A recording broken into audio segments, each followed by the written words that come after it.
For nearly a century, a family of African kings ruled Egypt.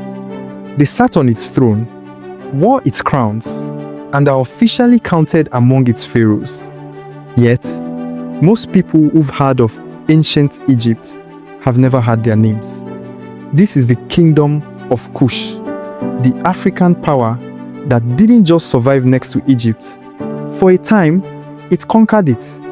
South of Egypt, along the Nile, in what is now Sudan, the Kingdom of Kush rose to prominence starting around 800 BCE in a region ancient Egyptians called Nubia.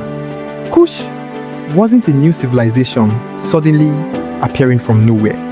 Its roots stretch back over 1,000 years earlier to the Kingdom of Kerma, one of the oldest urban civilizations in Africa, which had already been trading with, fighting against, and influencing Egypt for centuries before Kush itself emerged as a unified power.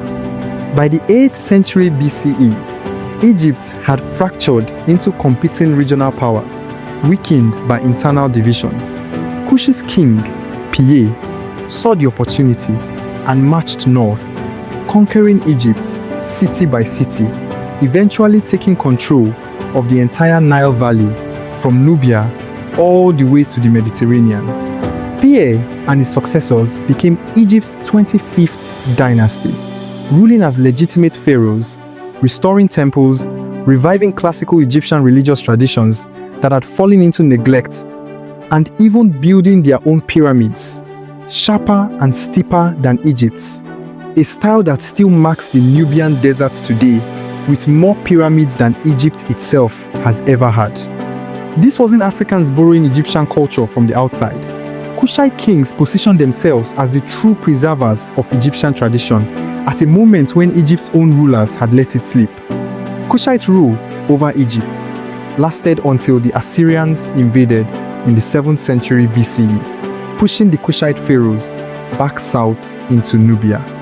But rather than collapsing, Kush regrouped and eventually shifted its capital further south to the city of Meroe, beginning what's often called the Meroitic period, arguably the kingdom's most sophisticated and independent era. Meroe became a genuine power in its own right, controlling access to gold, iron ore, and trade routes connecting sub-Saharan Africa to the Mediterranean and Red Sea worlds. The Meroites developed their own writing system, Meroitic script, one of the earliest written languages in sub-Saharan Africa, which linguists still haven't fully deciphered to this day. They built royal baths, temples, blending Egyptian and Nubian religious traditions, and left behind more than 200 pyramids at Meroe alone, smaller and steeper than Egypt's, but far more numerous. So why isn't Kush a household name the way Egypt is? Part of it comes down to who wrote the history. Ancient Greek and Roman writers, whose accounts shaped much of what later European scholars accepted as historical record, treated Nubia largely as a periphery to Egypt, worth mentioning only in relation to Egyptian affairs, rather than as a civilization worth understanding on its own terms. That framing stuck.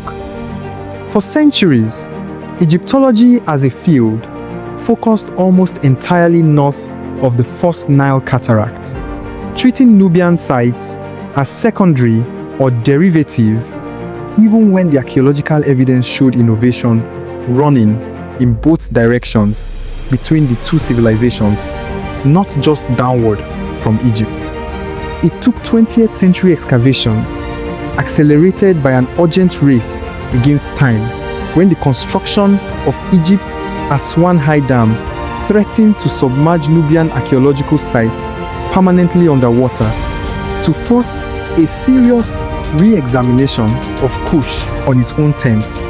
Kush's power eventually faded by the 4th century CE, worn down by shifting trade routes, environmental pressures on the land, and the rising power of the neighboring kingdom of Aksum, which ultimately eclipsed it. But it had lasted in various forms for well over 1,000 years, one of the longest continuous civilizations in African history. Kush ruled Egypt. It outlasted Egypt's own dynasties in some respects, and it developed a written language modern scholars still haven't fully cracked. It isn't a footnote to Egyptian history. For a significant stretch of the ancient world, it was the power writing Egypt's story before history quietly wrote it back out.